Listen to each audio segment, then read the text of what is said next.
Alright, what I have here is the crank here for a 2005 Zuma that I need some assistance with. I am replacing several parts, but the problem is when these parts are installed, the crank will not turn after the crank nut, the end nut, is torqued down. So I'm going to go through the installation process and hope I can get some assistance.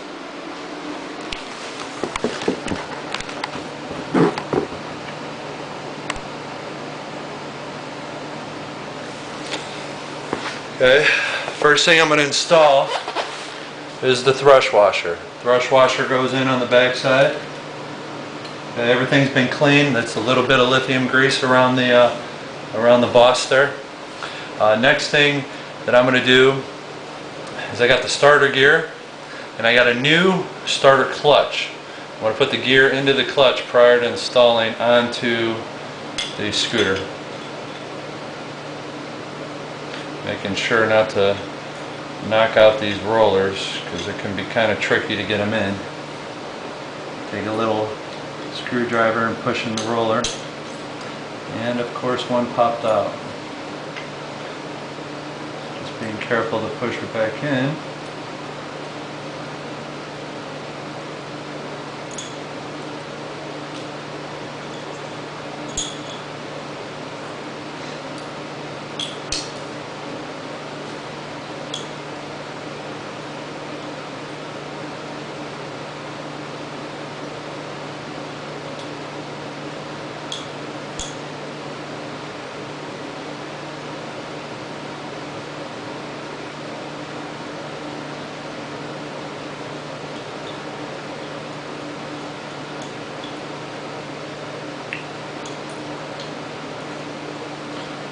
Excuse me with the time it's taken to pop that in. These can be rather tricky.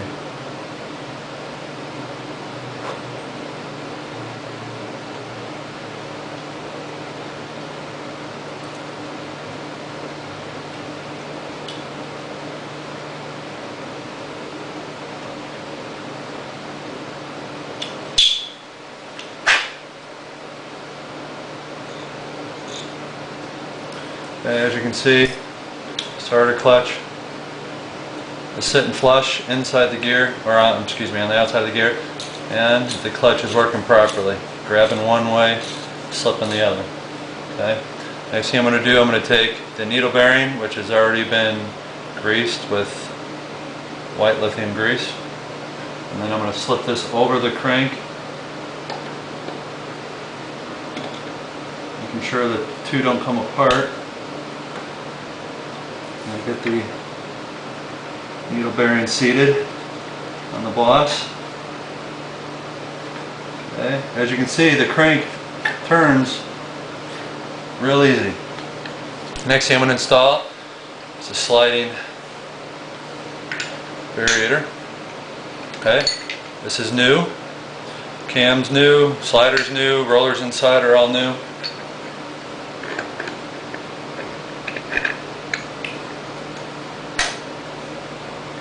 Pushing that up, making sure that the rollers do not come out. Next step I'm going to put in is the spacer that everybody takes out, which is OEM. I ordered it from the factory, or from Yamaha. So I didn't buy it at the hardware store. It's the right one. Next thing I'm going to install is the belt. Okay, I'm going to squeeze the back clutch together.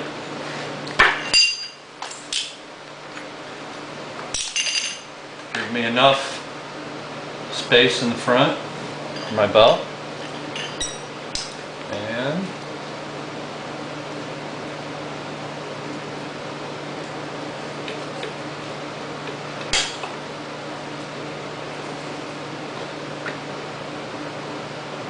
before I do that, I am going to put a washer on the top for the starter gear. Install the starter gear, large splines in to interlock with the starter gear, the large starter gear. Install another washer on the outside. Now it's time to put in the keeper.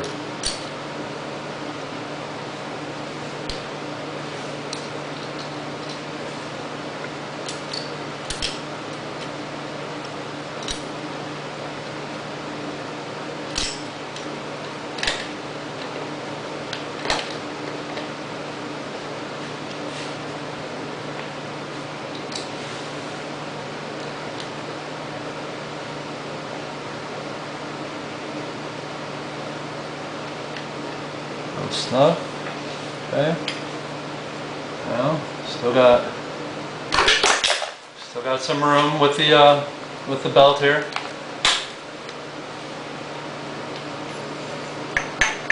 Slip the variator fan, which is new. Still got plenty of room with the belt, as you can see. I got maybe 3/16 of an inch of spline left before I hit thread. Okay. Install the crow washer over the new fan.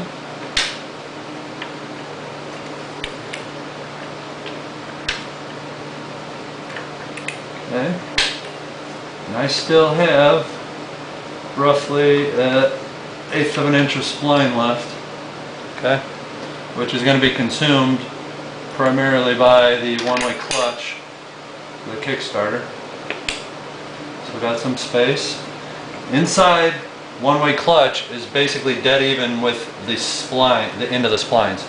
What I have here is a conical washer. This is a new conical washer with the concave part facing in, and that again is from Yamaha. I didn't buy it at the hardware store, so it is the right one. Still got some space in the belt here. Let me squeeze it. Get a little bit more slack in the front. Okay. Make sure I got everything seated properly. Okay.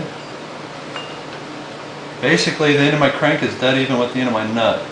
Alright, I still got some slack in the belt. My problem is when I torque this nut, should be at 33 pounds, the crank is all bound up. Alright, right now maybe at 10 to 15 pounds, and that crank will not turn. And even with it at 10 to 15 pounds now, it will not turn with the electric start, nor will it turn with the kickstart. If I torqued it to 33 pounds, it would be basically way too tight. So this is where I need help. If I back off the tension to basically where the nut is finger loose, finger tight, it turns. But once I apply any kind of torque to this nut, it applies inward pressure on the conical nut, which pushes in on the cam, or I'm sorry, the one-way clutch for the Kickstarter, and that pushes on the crow washer, which is interlocked with this variator fan. And this inside part of the fan is pushed and torqued out, pushing into the washer, the bushing here. Okay, now actually what I'm going to do is I'm going to put that bushing back in and let you see what's occurring here. I pull out the sliding sheave and rollers, and if you can picture everything I just torqued down pushing inward on this bushing, that's putting torque on the inside of this cam, as you can see by the mark. Now this is getting pushed straight against the starter clutch, and the starter clutch is getting pushed onto the gear, which basically just rides along that big thrush washer we put in the beginning that sits on the back wall. So in essence, everything's getting torqued to that back wall and won't allow this to turn because all the external parts that slip over the crank are getting torqued together. So this is where I need help. Is there something missing? Is there something that I'm doing wrong? Please help.